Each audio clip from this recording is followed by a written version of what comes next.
Where's up? I'm holding up. We need to have a tour about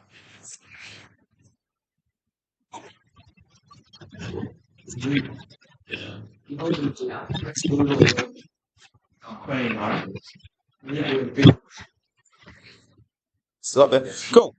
Okay. So guys, we've jumped around the syllabus a little bit. We started with functions and relations. We then talked about stuff like quadratics. Then we've done some other stuff. We've done geometric sequences and series, arithmetic sequences and series. We're going to circle back around. Circle, because we're talking about relations. We're circling back around to functions and relations. So there's four different types of functions and relations we're going to look at. First thing we're going to do is look at inverse proportions. Then we're going to look at cubic functions. Then we're going to look at quartic functions. And then we're going to look at some general relations, so circles and the square root of y function. Yes, square root of y. So my question, guys, if it takes a man 10 hours to dig a hole, what would happen if his friend joined in to help him out? How many hours would it take to dig that hole? You decide. 5, you would assume. I once saw a question and it was like, a band has 5 members in it and it takes them 20 minutes to play a song. If they double the number of band members, how long will it take to play the song? Which, assuming that, like, if you double the amount of people in the band, the song takes twice as fast to finish. It was the dumbest question I've ever seen. Anyway, so the important part about this example, as one variable goes up, the amount of people, the other variable goes down, the time taken. We're going to look at what happens when you graph that, particularly in the extremes. So you'd assume the job could be done in half the time with double the labor. So if you double the amount of people working on it, you half the time taken to do it. What though if he had 4 friends join him? Okay, I'm going to do some quick math.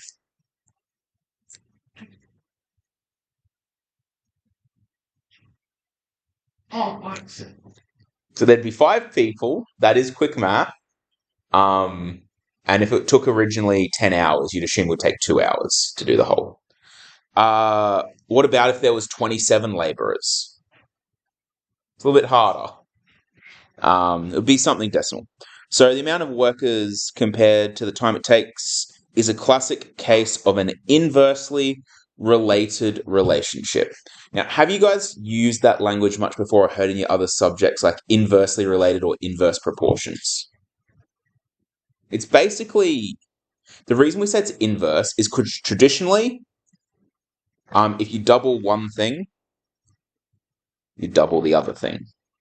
I don't know why I'm picking up pencils. Yes, for one time. Yeah, so normally if I got an extra pencil over here, I get an extra pencil over here. But inverse proportions, if I get an extra pencil over here, I lose a pencil over here. As one goes up, the other goes down. That's all inverse proportions.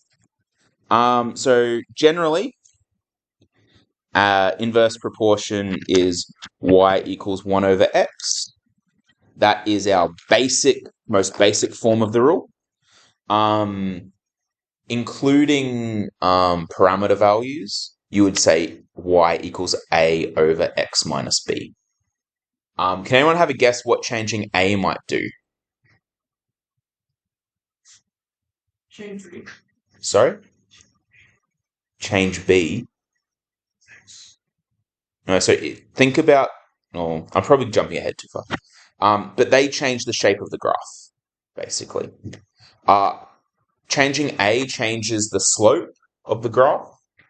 Changing b changes how far left or right the asymptote is.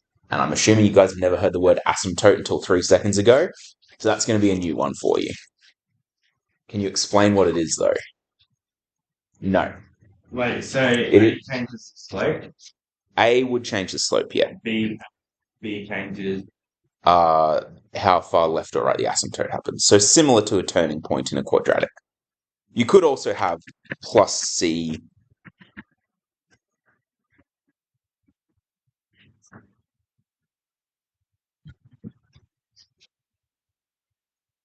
plus C.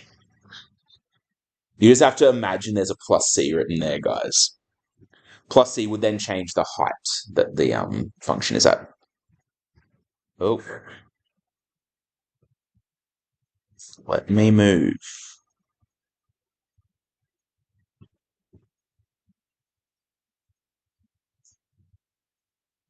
Take a deep breath. Maybe if I do this, it'll let me move. Okay, cool. Hey, they're back. So yeah, could have a plus C. Plus C on there as well. Okay, so these functions produce an interesting graph. You can see it down in that box there. That is what an inverse function looks like. Sorry? Oh, all of them are asymptote. All of them are inverse functions. An inverse proportion will include an asymptote, a vertical or horizontal line that the function approaches but never reaches. Could anyone tell me, can they see in this first picture here, where would there be an asymptote possibly? A vertical or horizontal line that the function approaches but never quite touches. So that is the function, the colored lines. At 5, so vertical or horizontal? Well, if I did it vertical, touches right there. So it wouldn't be vertical. Horizontal, where will along what y value will the horizontal asymptote be? Like if you had a ruler and moved the ruler down the page, where could you leave that ruler so that it didn't touch the function at all? 0. So do you guys remember with geometric sequences and exponential functions how we said it'll never reach 0? It'll never quite get there. It's the exact same with this one. No matter how small it gets, it never gets to 0. Is there anywhere else where there would be an asymptote on this function? Yeah, vertical, same place. So, I'm just going to make a note to myself. Asymptote at x equals 0 and also one at y equals 0. Okay.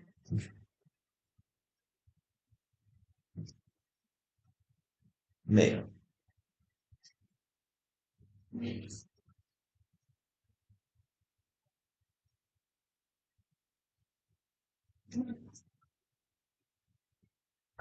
I don't know what you're asking. Not this very second, though. Okay, so we have an asymptote there. But the question is asking, describe what happens from negative infinity to positive infinity for this function. At negative infinity, so imagine my graph, instead of ending at -5, went a little bit further and ended at negative infinity instead. Just a little bit till it got to negative infinity. What value will the function be close to negative infinity?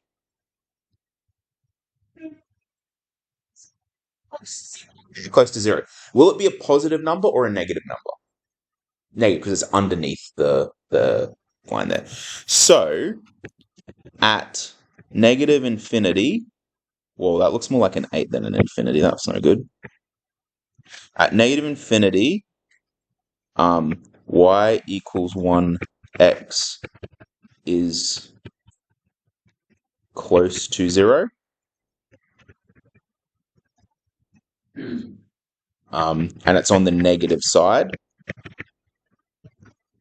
As we jump from negative infinity back to where we are, so once again, a small jump, what happens to the function as we move towards 0 now?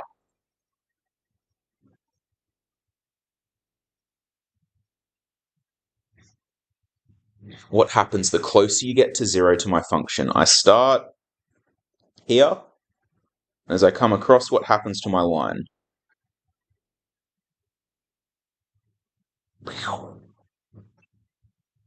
It gets more and more negative. Now, I couldn't go to the negative infinity in the x direction. If I went down to negative infinity in the y direction, what value would I get really, really close to? 0. So, sorry, not 0. Negative infinity. Can you see that if you followed that line all the way down to 0, x equals 0, it gets closer and closer to negative infinity? X can equal 0, 1 over x cannot. That's the point of the asymptote. Because, remember, what does divide tell you to do? What mathematically are you doing when you divide something? Yeah, you're splitting it into groups. If I say split 1 into infinite groups, is that possible?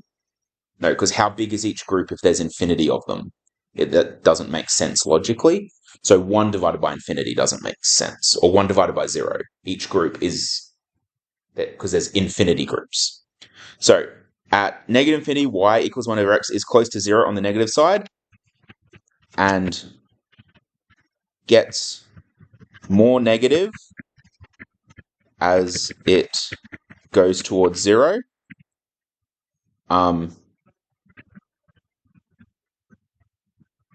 Approaching 0, it goes towards negative infinity. So my line, it's approaching down towards negative infinity. At 0, does the function exist? No, because we said that that line is the asymptote. The function doesn't exist on the asymptote. So it does not exist at x equals 0. Once you get past x equals 0, though, the function does something pretty drastic, doesn't it? What does it do? Yeah, it flips. It all of a sudden gets really close to positive infinity. It does not exist at x equals 0, but immediately swaps to plus infinity on the other side of the asymptote. So we've gotten up to the positive infinity, which is up here somewhere. As x continues to increase, what happens to my function?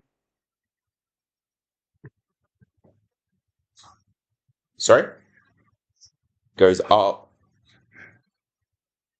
As x increases, so as we move right along our graph, what happens to our line? It's up here. Goes.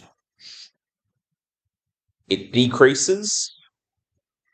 And what number does it approach as it decreases? So it goes from infinity, and then it keeps decreasing until it reaches close to 0.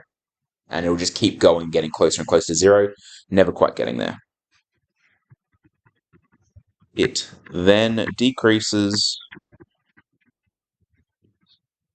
approaching 0. That was a lot of writing about a simple graph, but there you go. Asymptotes are going to come up a bit throughout methods. This is the first time we've seen them. We're going to talk about them a lot more when we do things like calculus. They are an important thing to have in the back of your mind. All they mean, remember, is you approach the line, but you never actually touch it. Okay. Let's talk about this next one. I'm not going to write it out like I did there. I'm going to do it a lot more simpler. Where are my asymptotes here? Are there asymptotes? X equals 0 is the vertical line. Y equals 0? Yep, 100%. X equals. Correct.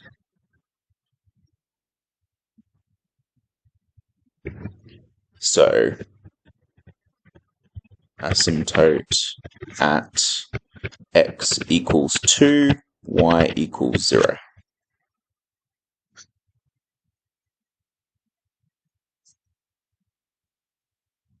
And basically everything we said above is the exact same here.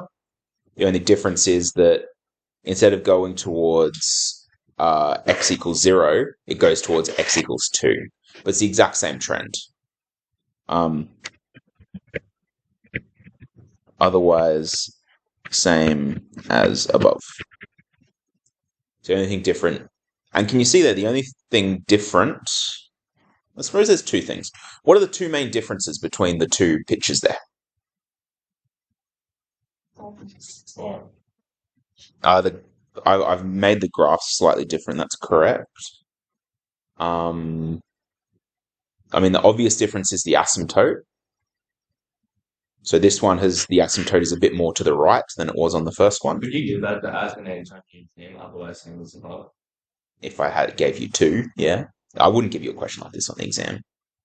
But yeah, if I'd given you two that were basically the same and there was one difference, I'd accept. Otherwise, it's the same. The other thing is, and it's a bit hard to see, the slope is a bit steeper in this second one. You can see the first one, it's a little bit gentler, whereas this one decreases far more quickly. And it's because I've used slightly different scales, it's a little bit harder to see, but yeah, the slope is different too. And you can see that the slope is different because the number on top is different. So that one affects the slope. And this one down here affects the vertical asymptote.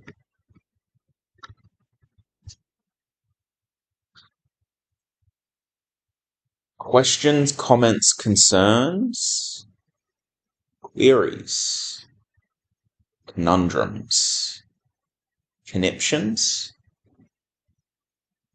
What show? I have watched it in the past. I wouldn't say I'm a regular viewer. Or like the lady that does like the gets as close as she can. I would say so. She's better at mental maths than I am, that's for sure. Okay, let's keep moving. Okay, all I want you to do for these ones, guys, in your graphics calculator, plot them, and then tell me where you see the asymptotes. Now, do you guys want a little review on how to plot in your graphics calculator before I send you off to it? Okay, cool. Our first function is y equals 4 over x plus 1. Where do I go to put in a function to be graphed? Graph. So the top left grey button, graph. I've already got a function in there, so I'm just going to clear it out. And what did I want my function to be? Y equals 4 over x plus 1. So 4 over, and because the bottom has multiple things on it, I want to put brackets in. X. How do you do that? Plus 1. I just do the fraction. I just use the divide button. You don't. Everything in the table and everything on the graph is operated from this y equals button, the top left. So if you just clear the stuff in y equals 2, it'll clear it everywhere else. Okay? So I've written that one as 4 over. The other way you can do it, guys, and I don't mind which way you do it. If you click math, I think. No. There is a way for it to just show up as a fraction. Yeah, it's not thing. Alpha. I may have clicked this button too many times. Yeah, that's because of your window. We'll talk about that next. Is there some fraction? There you go, bro. Oh, you just click okay. Math. Yeah. Okay. Now, if I go and plot this, guys, I'm probably not going to get a very good view. Oh no, mine's actually set up all right. So that's what mine looks like. Ryland, can I borrow yours? Ryland, when he puts his in, just sees this. The reason Ryland is only seeing that compared to what I'm seeing is our windows are set up different. Generally, before you do anything using the graph, you want to just make sure your window is in the right settings. So just go over here. Can you see where next to y equals to it says window? Yep. Now, my stock standard before I do anything is I always go from -10 to 10. And for a lot of the stuff we do, that'll be a fine window. I would say if you look into yours is probably like 0 to 10 or something.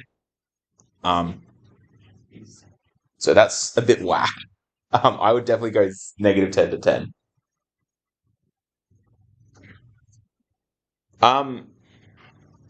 Now I got it. Yeah, I don't really worry about the other ones too much, to be honest. You probably have another function in your y equals to. It's not working. Second and then quit. So second and then the mode button has quit. Cursor. And variables on error, invalid dimension. So we go y equals to. Yep. Go to window. X is -10. It's minus 10. Y is -10. That's fine.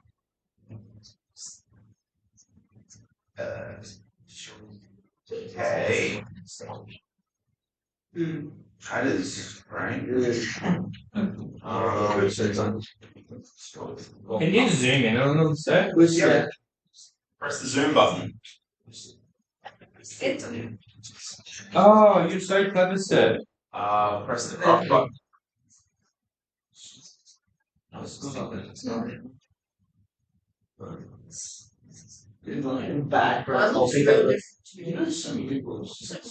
Straight lines through there.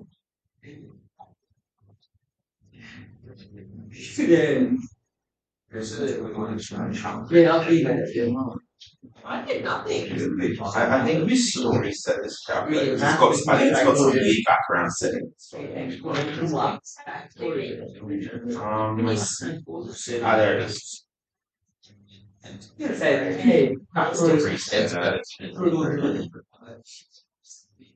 Try it now.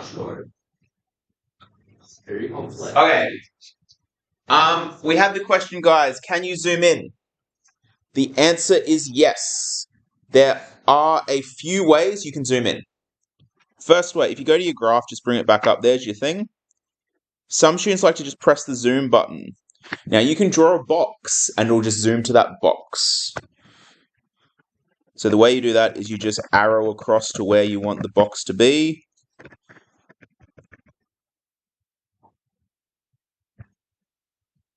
This is really hard because computer doesn't like, but can you see how I'm drawing like a box there? If I click equals, it'll make that my entire screen. Okay? The other thing you can do if you go to zoom, you can just tell it to zoom in, and it'll just zoom in a small amount. So just zoom in a little bit. Wait, so when you click zoom box, that is one way to do it. Yep. And then just move around. Yep. To be honest though, guys, I much prefer to just change my window manually. I don't really like the zoom function myself. So if I wanted to zoom in, I might go instead to my window.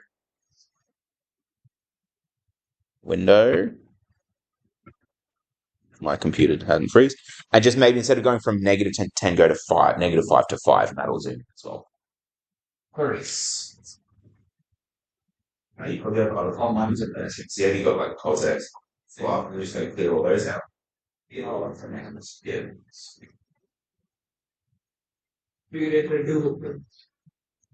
Okay, apparently this is frozen, so I'm going to close it. Okay, guys. So I want you guys to just sketch what you're seeing in your calculator, and then tell me where your asymptotes are. So on the first one, you should see that you have an asymptote at x equals -1. Show us. So you fix that. So you've gone from your x scales. Make it x scales. You see now it's got like a short value.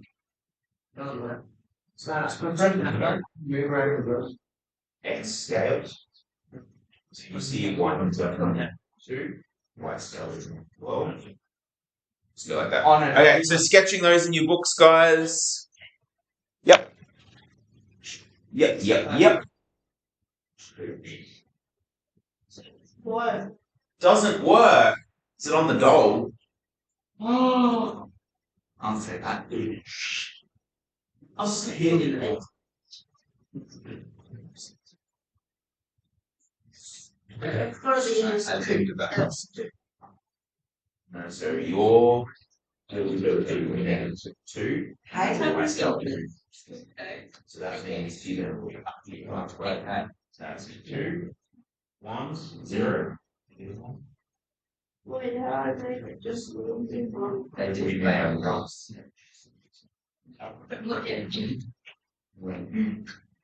You go from 1 to 8. One amount the same as the other. So, can you show me when I was young? I tried changing my window, but it didn't really help. Okay, so if you go like -5 to 5. Well, button back to there. And then just go down to do the same thing to y, -5 to 5. Right, to the y, and y, so -5 to 5. Right. And now if you graph it, same way, you just graph it. So that's 2 d there. Okay, yeah.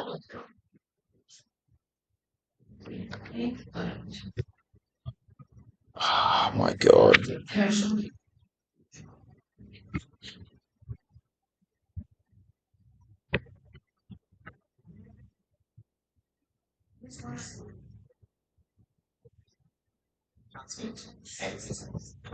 Does it have to be exactly how to figure out? How do you mean? Like it doesn't have to be. I can just write 1.5. It'll be at x equals 1, asymptote. Yeah. And then for the next one, it'll be at x equals positive 4. Are you 1 more minute on that, guys? Any issues, please let me know.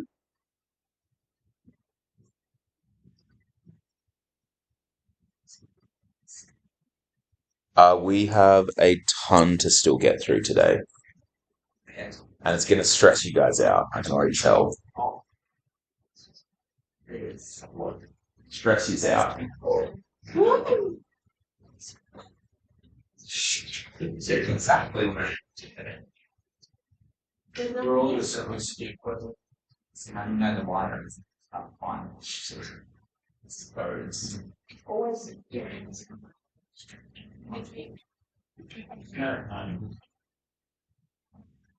not failing me dying like that. The asymptote. Yeah, it's the exact same as like when we're doing quadratic line. Right? X value. Same. Same. Sure do. The guy that Not only quadratics, you've got to do cubics, which we're about to look at. I'm back in my group. We're talking the other again. I won't be able to do that, unfortunately. Okay. Let's keep rolling.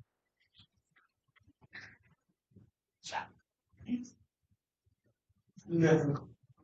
I'm here thinking. Huh? Not right now. Imagine if instead of coming into class early, you had to use that time to fill up your water bottle.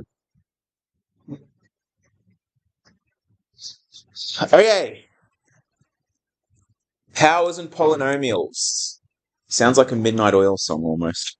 In this section, we're going to look at polynomials. You guys know polynomials fairly well because you did them on your assignment. Quadratic is just a type of polynomial. The definition of a polynomial is it has x to a power. So x squared, x cubed, x to the 4th, x to the 28th, they're all polynomials. In the previous section, we looked at quadratics. These are a polynomial where our x value has been raised to the power of 2. So you sometimes hear them called second-order polynomials. A cubic would then be a third-order polynomial, so x to the power of 3. We'll explore higher-order functions, such as cubic and quartic functions. While a quadratic function always produces a parabola, these higher functions can take on a variety of shapes. The ones we're going to look at now, cubics, look like that.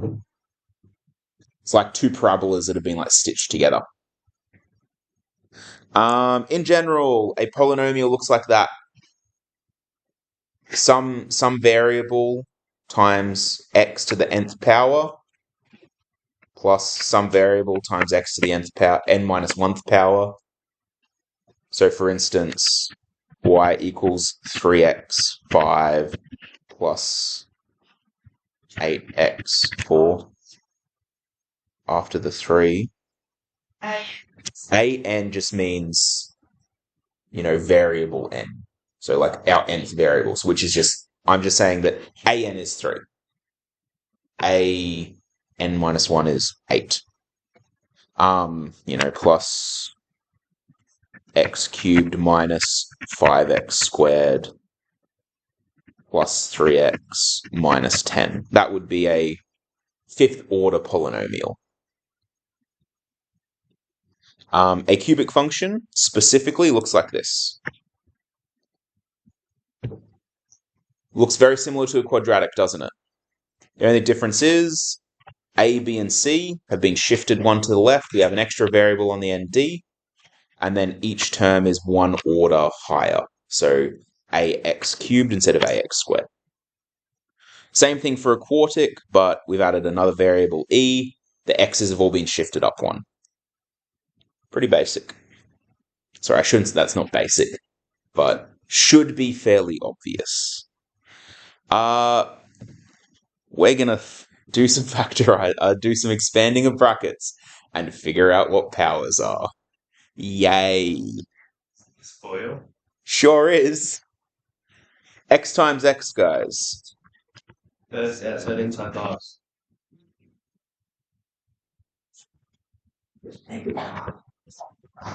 So x squared plus 3x plus 5x plus 15, which is x squared plus 8x plus 15. What is the order of that polynomial? In other words, what's the highest power of x? So it's a second order polynomial. And degree the same thing. Yeah. Degree and order mean the same thing in maths.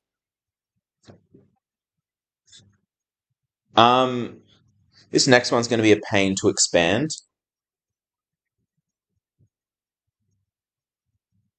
I don't really want to, but I'm gonna. X minus 3 squared. Does anyone know the shortcut to squaring a bracket? Nope. Square the first term. X squared. X times negative 3 is negative 3. Basically, you times the 2 inside the bracket and double it. Was that what you meant by double it? Okay. Minus 6x plus 9.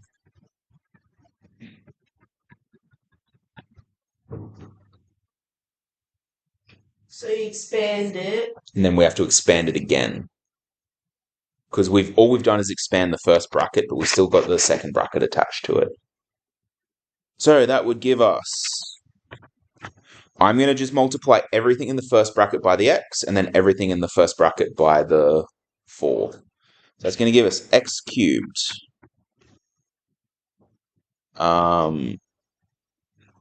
minus 6x squared plus 9x plus 4x squared minus 24x plus 36. I'm not going to worry about collecting like terms because we haven't been asked to, but what is the order of this polynomial? Good. How do you know that? Look at the x's. The highest x power is 3. And even if I collected like terms, when you collect like terms, the powers don't change.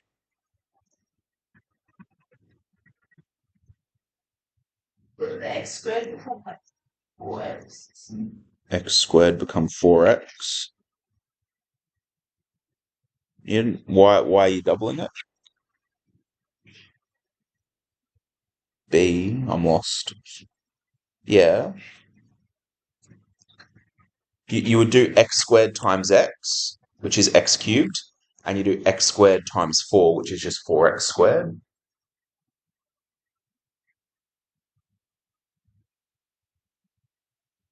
Can you just quickly do spell that word?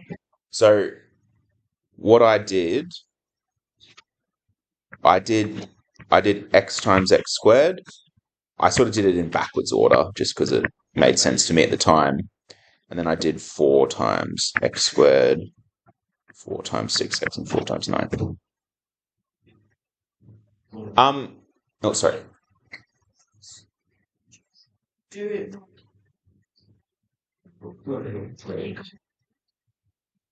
So to do the first bracket, in my head, I cheated a little bit. I did x minus 3 bracket x minus 3. Then I expanded that. So x times x is x squared. X times negative 3 is minus 3x. Minus 3 times x is minus 3x. That's what we were talking about, the double, because we do the minus 3 twice. And then minus 3 times minus 3 is plus 9. So if you combine that together, you get x squared minus 6x plus 9, which is where we got that first bracket from. Now, good news. Could we have told that was going to be a third order polynomial before doing anything? Yeah, because it was always going to be second order. The first bracket is going to be second order because there's an x times an x. And then the third bracket would times by x again. So x times x times x, x cubed. With that being said, I do not want to do the expanding of this one because I got places to be. So Jeff clearly wants to do it. Would we have to expand it in our exam? I wouldn't ask you to do that in the exam, no. Yeah, you guys know how to expand, and if you don't, you're not about to learn. What power will that be? Fourth order polynomial. And I'm just going to draw an arrow to the 4, because that's how I know it's going to be a fourth order one. Okay, so let's talk about my favorite order of polynomials, third, cubics. Here are some cubic functions, guys. Y equals x cubed, that's cubic. Y equals a bracket x minus h cubed plus k, that's cubic. Can anyone guess why would we write it out like that? Yeah, it helps us find the turning point. Turning points in cubics is a little bit different, so it's not quite the same, but same thing. X minus a, x minus b, x minus c. Another form of a cubic. Why would I write it out like that?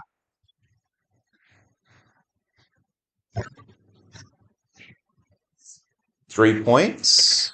Why would 3 points be important for a cubic? You're right. If this is my Cartesian plane, sometimes cubics go like that. X-intercept, x-intercept, x-intercept. So if we get it into that form, we can find where the 3 x-intercepts are. Newsflash, that's what we're going to be doing, getting into that form. Yep, you will have to do that on the exam. And then this one down the bottom is just the standard form. It's just standard form.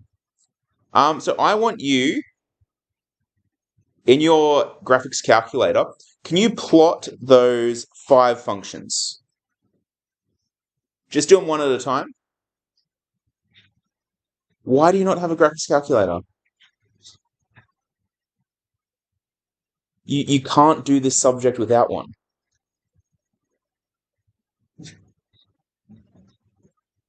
I'm going to have an aneurysm, so yes, go get your water.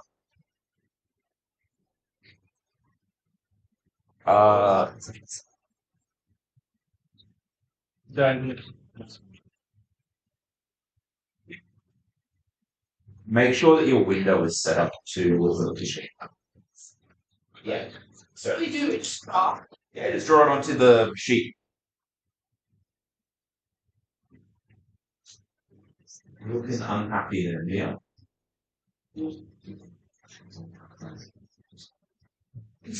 Never see some say it's fine and then roll their eyes and means. I think I might avoid.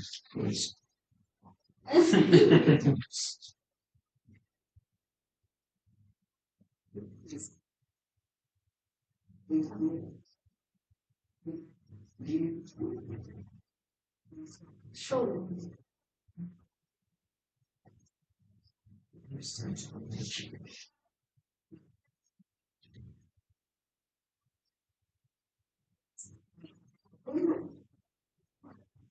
He had that. And I was like, yes.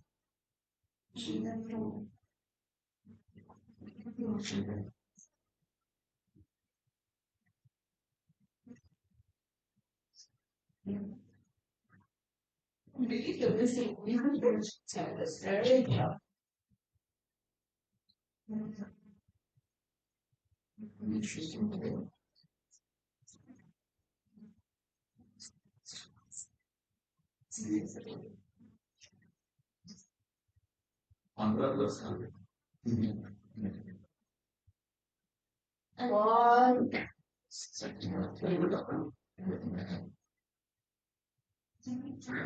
That's the second one. That's sort of exactly. How come you did 3 minus 4? Yeah. Minus 4 specifically. Mine are the numbers. Yeah, looks great. The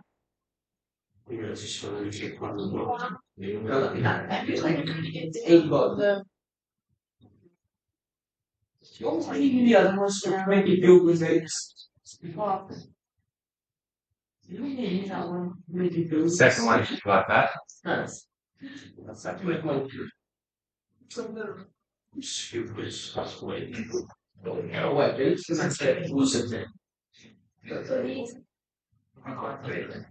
I couldn't tell the phone. Oh my god, Damn is what? we could even one of I think the color. like this way. Yeah, Put it to weeks or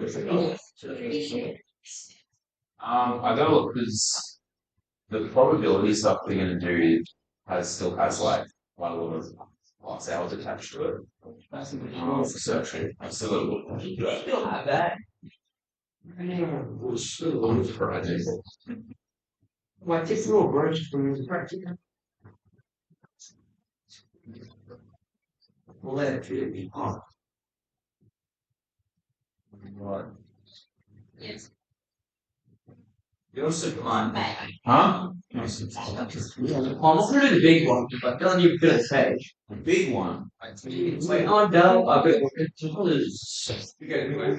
You have to do it for a while. That is I'll make shit. yeah, even. I did it. Holy crap, you don't I'm not like Wonder where that expression is from. Has there ever in the history of religion been a what does it mean? It's like maybe someone ate a lot of cheese. No.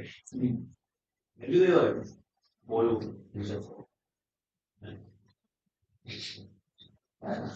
That is an interesting thought experiment. If you drink enough holy water, does that like does your body filter out the holiness, or when you pass through, it's still holy? Like you have it. You drink nothing but holy water. How do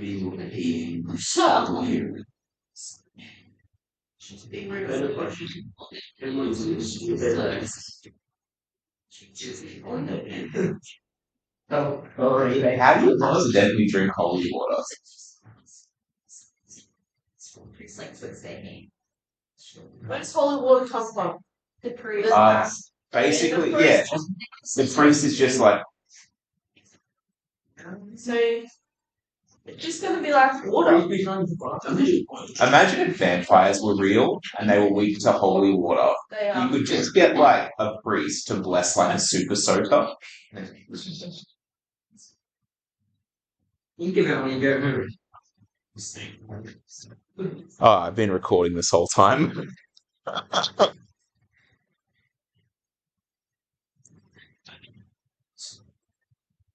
My food is over. You know, you come to this class to learn maths, you stay to have random discussions about vampires.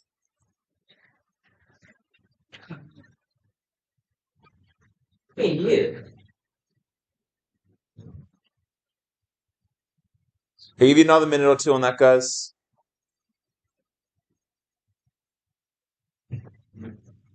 They're not good at it. I'll put it in that folder. Oh, where does it? Find a shit. In heart. You just gonna write.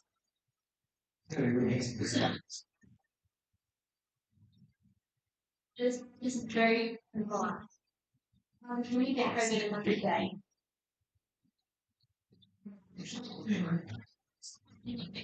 Get COVID once. You'd be sick of it. You'd be sick that same day. Maybe. I think you take all of it. Yes. Is it? I'm spreading my heart. Yeah, so that one appears like off the It's eerie. You are. Yeah, in fact, if you read this book, she is. Read it, it's like 10. I'll do that. much needed that nitro micros. Like I said, that's all we're doing. Do we need all of them? Well, I want to keep moving, so no. Okay, guys, eyes on me. What did we see was common between our cubics? What was common? The shape. So how would you describe the shape? A wonky line. Could we have a more technical term than wonky? What does the line do? If on the left of my graph it starts like going up like that, what's it going to do on the other side of the graph? So it starts going up, and then it'll turn, then it'll turn again. So there's basically, normally, there are two local turning points.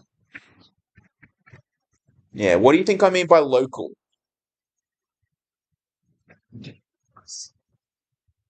What I mean is that if you think of a quadratic, there's one turning point, and that's the highest the function ever gets.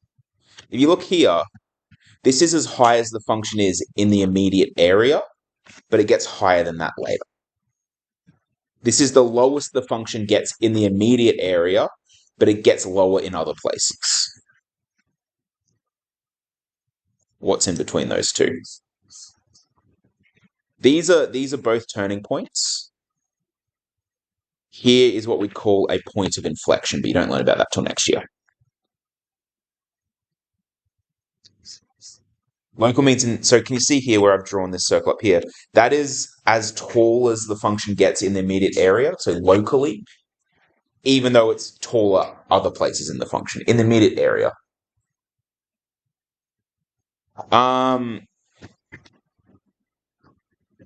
It'll generally start and finish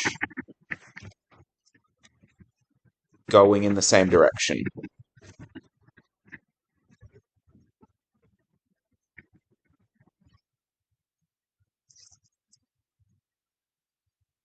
Maybe on like 30 something. We're on that same page, just those are basically the things I want you to be aware of. It says the two turning points generally. Did any of yours not have two turning points?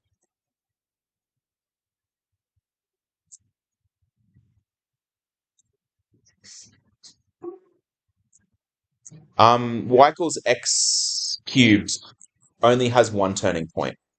Because y equals x cubed looks something like this. Something like that. They're all like that. Most of them should be more like this one here. Yeah. The reason those ones are like that is basically because the two turning points are happening on top of each other, is the reason that it looks like there's only one. But yeah, okay, let's keep rolling. Okay. Oh, this one, you guys are not going to enjoy it. Okay. You remember back to quadratics, guys. We looked at how to factorize a quadratic. Do you remember that fondly? So we would take something like x squared plus 7x plus 12 and get it to equal x plus 3x plus 4. We're going to do the same thing, but for like a cubic.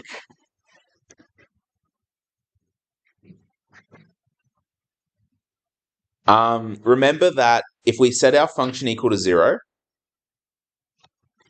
and x minus a is a factor, that means the function will be 0 at point A. So if you sub a into your rule, the whole thing will equal 0, which is how this all works.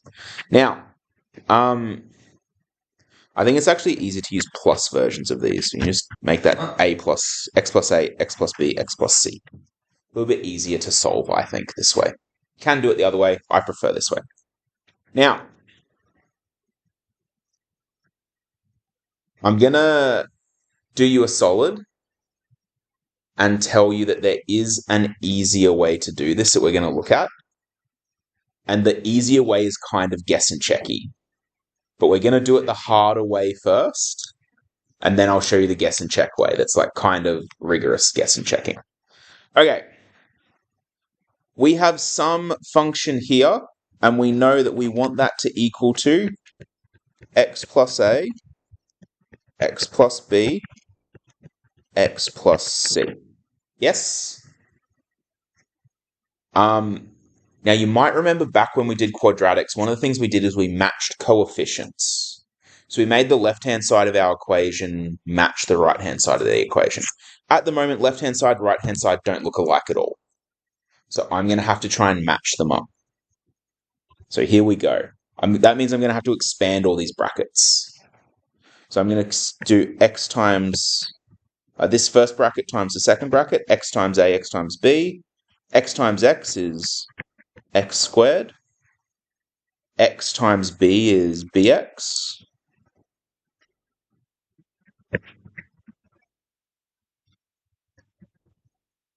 And I'll use green, I guess. And then I'll do a times x is ax. And a times b is ab.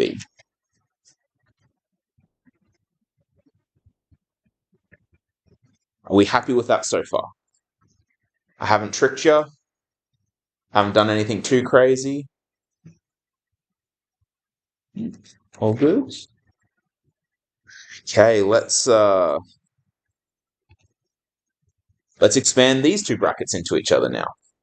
So I'm gonna, just because I'm gonna use colors, I'm gonna do backwards expands. That works the exact same way.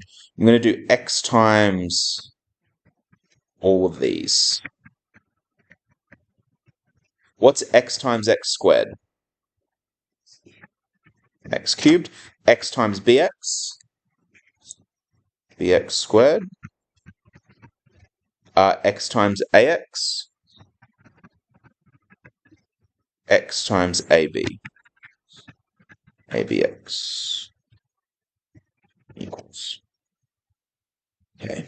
And now I'm going to do the same thing for c.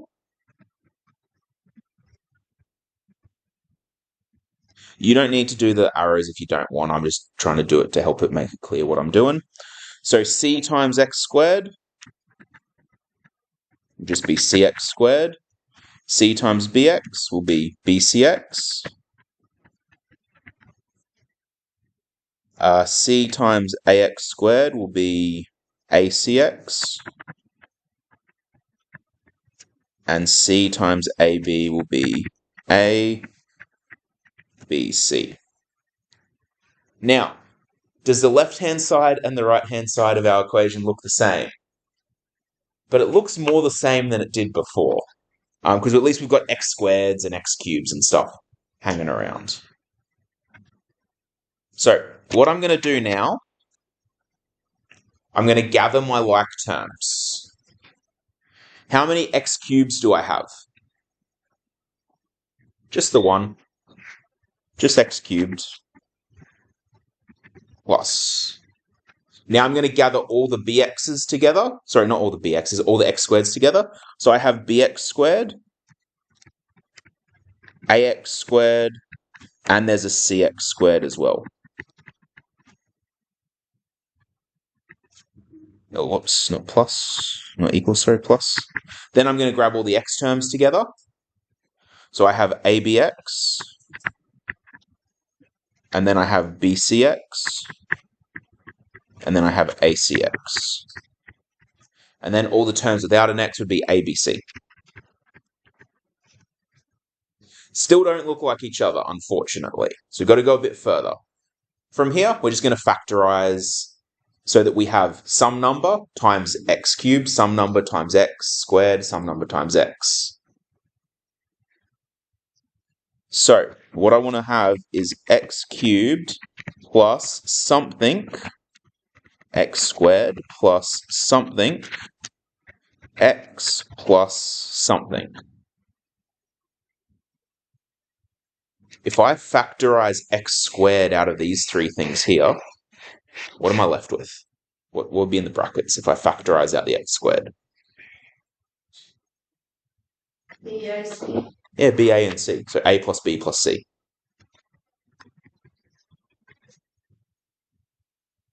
And in this bracket here, if I factorized away the x, I'm left with ab plus bc plus ac. And then the number at the end without an x attached is just a times b times c. Now they're started looking kind of similar, aren't they? So I'm going to make a claim here. I'm going to make the claim that -4 is equal to a plus b plus c. Is that supported by my calculations? -4 equals a plus b plus c. What I'm saying is that this here has to be the same as this here. The coefficient of the x squared in both places must be the same value. I don't know what a, b, and c are, but I know they add up to -4. Go to green. I am then going to make my next big claim. What's the coefficient of x in my original equation? 1. I'm going to say that 1 is equal to AB plus BC plus AC.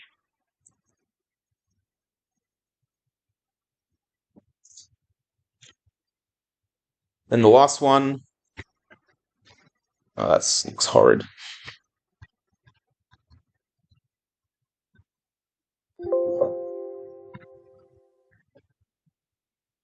Can you see that 6 all right? No? Okay, we're going to go purple then. So this 6 has to be equal to what? ABC. Oh, I forgot to circle that one.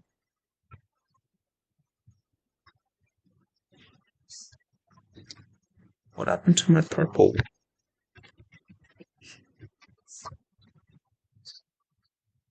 Okay. There's a few things I need to put together right here.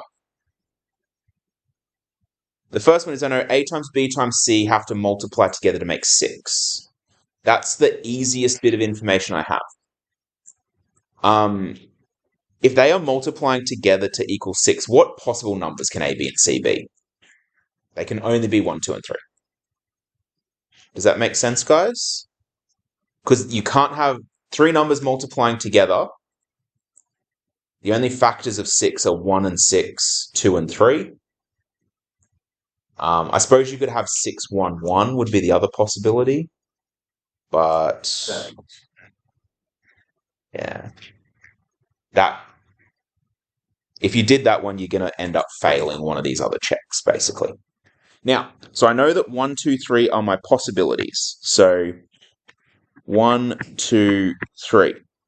However, I know that if I add my 3 numbers together, so this top line here, -4 is equal to ABC. If I add those 3 numbers together, they add up to -4. How many of those numbers are going to be positive? 1. Why is that? When you're multiplying, yeah. If there was only 1 negative when we multiplied the 3 down here, that the answer would be a negative instead. And if there was 3 negatives, the answer would still be negative. So the fact that this is a positive means 1 negative number. Sorry, 2 negative numbers. 1 positive number. And I just need to figure out how can I have 1, 2, and 3 in a combination so that when you add them up, you get to -4. +1. So +1, -2, -3. +1 minus 2 is -1, -3 is -4. And we'll just check using that one. So I'm going to say A equals 1, B equals -2, C equals -3. So that then gives me the equation 1 equals A times B, 1 times -2, plus B times C, -2 times -3, plus A times C, 1 times -3, which gives us 1 equals -2 plus 6 minus 3. 1 equals 1. So we have therefore got the correct values. So all we then need to do is write out our little statement. So y equals x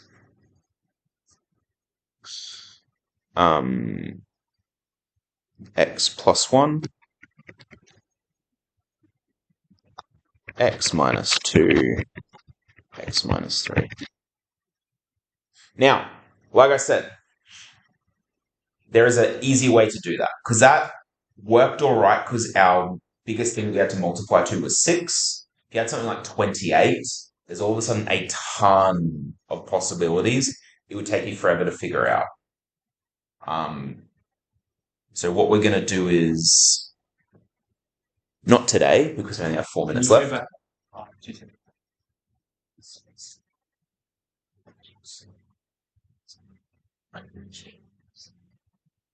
So I'm just matching up.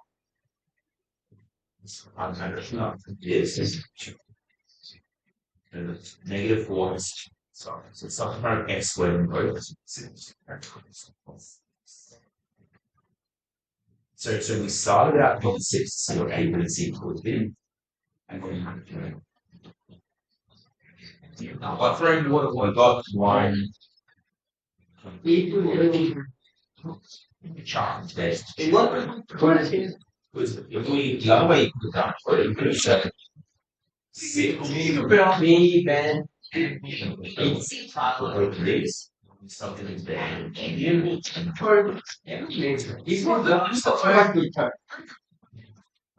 Down